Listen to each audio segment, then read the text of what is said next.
If you always complain that life is unfair, take a moment to calm down and watch this short film.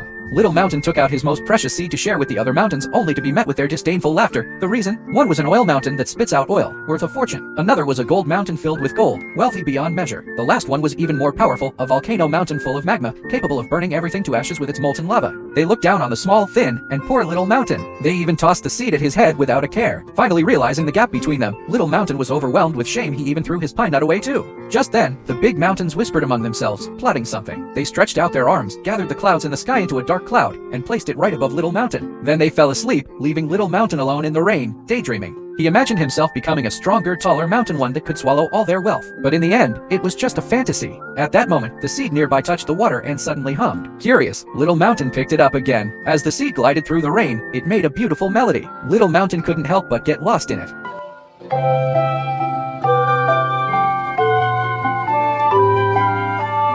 Only then did he realize the seed had such a wonderful use. He treasured the seed once more and tucked it into his body. When Little Mountain woke up the next morning, he planned to take out the seed to check on it, but the seed had disappeared without a trace. Instead, there were some tree roots in his mouth. Then Little Mountain saw the three big mountains, staring in shock. They couldn't help but laugh, only to have their mouths stuffed with a pile of seeds the next second. Just then, a squirrel walked up to Little Mountain and handed him the seed. It wasn't until the squirrel climbed to the top of his head that Little Mountain realized a towering tree had grown on his head, and those three proud big mountains, they were nothing more than three small stones. Don't give up on your ordinary self. One day, you'll stand in the brightest place and live the life you've always wanted.